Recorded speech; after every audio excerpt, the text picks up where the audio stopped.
সেই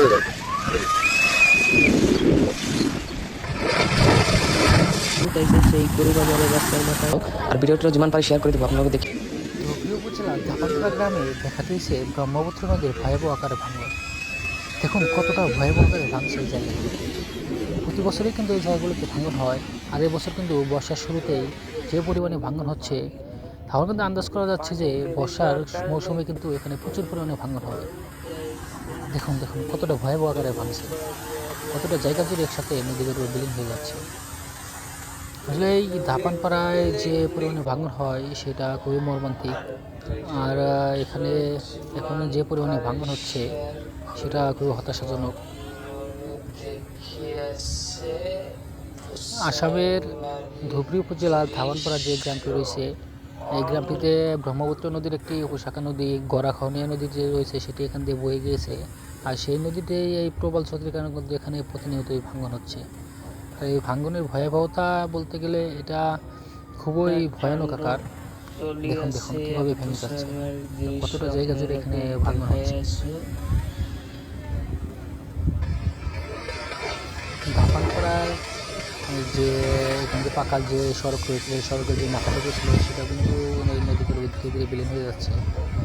আপনারা দেখতে পাচ্ছেন যে কতটা জায়গা জুড়ে এখানে নদীগুলো বিলীন হয়ে যাচ্ছে। এখানটাতে দেখুন এখানে যে পাশটা ওই পাশটাতে এখানে যে একটি বাজার ছিল সেটি কিন্তু এখান থেকে উচ্ছেদ হয়ে গিয়েছে, কারণ নদী অনেকটাই কাছে চলে গিয়েছে ভাঙনের কারণে। ভাঙতে ভাঙতে এখানে যে পাকা সড়ক ছিল সেগুলো কিন্তু প্রায় 50 কিলোমিটারের মতো নদীগর্ভে বিলীন হয়ে গিয়েছে।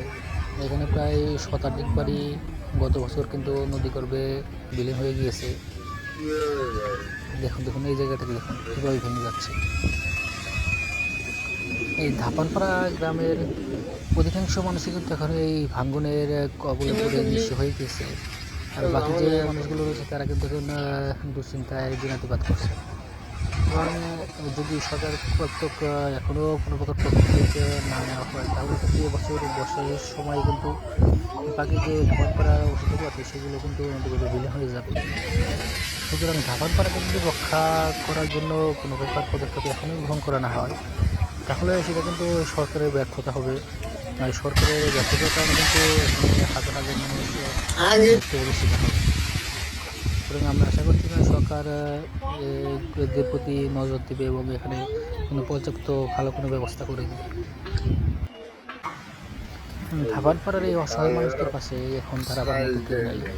বলতে গেলে সরকারের কর্তৃক কিছু আশা দেওয়া হয়েছিল, কিন্তু সরকারের যে আমলাগণ আছে আর কেন্দ্রীয় সরকারকে কিন্তু প্রায় 1.5 কোটির মতো বাজেট হয়েছিল এই বাঁধ বাঁধার জন্য, কিন্তু এখন পর্যন্ত কোনো প্রকার কাজই শুরু হয়। দেখা যাবে যে কিছুদিন পর 2-1 মাস পর এখান দিয়ে সম্পূর্ণরূপে বর্ষা শুরু হবে, আর তখন কিন্তু দেখা যাবে তারা 2-4 বস্তা জিও ব্যাগ ফেলে কিন্তু নামে মাত্র বাঁধের কাজের কথা বলে বাদ বাকিটা কিন্তু তারা আত্মসাৎ করে ফেলবে।